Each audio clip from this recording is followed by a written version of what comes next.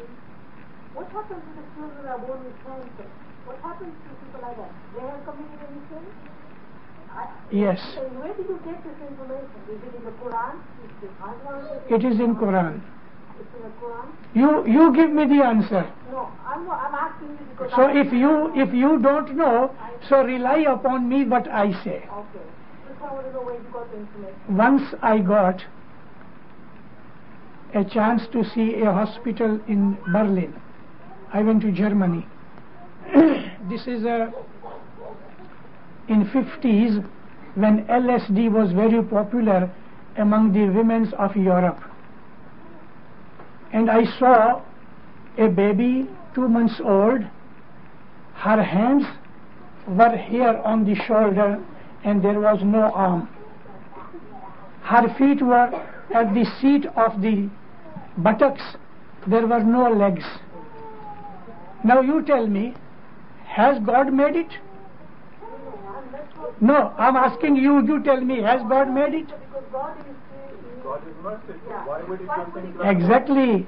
This is my answer to you. God is merciful.